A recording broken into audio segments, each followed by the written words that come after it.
পুল, সেই পুল দিয়া পার হইয়া যাওয়া লাগবে।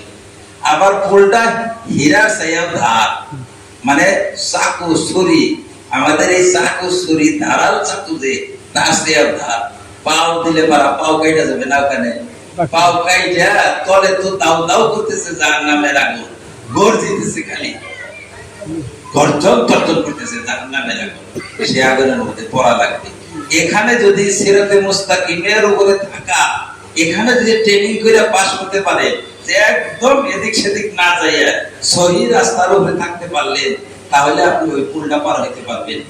এখানে এদিক সেদিক করা যাবে না, উল্টা পাল্টা করা যাবে না। এখানে একদম মাপ মতো, কথা মাপ মতো, কাম মাপ মতো, চিন্তা ভাবনা মাপ মতো, আমল মাপ মতো, সব মাপ মতো করতে হবে, সহি শুদ্ধভাবে করতে হবে। প্রত্যেকটা জিনিস শিখা লাগবে, আলেমদের কাছে শিখতে হবে, একটা একটা শিখে তারপরে আমল করতে হবে। সেজদা করেন আপনি, এই সেজদা শিখতে হবে। রুকু করেন, রুকু শিখতে হবে। উযু করেন, উযুটাও শিখতে হবে। আপনার ধারণা হবে যে এত পানি দিলাম, গোসল করেন, গোসলও শিখা লাগবে। এত পানি দিলাম, পানি দিয়ে একবারে 20-30 বালতি পানি দিয়ে গোসল করে আইলাম, কিন্তু গোসল হয় নাই।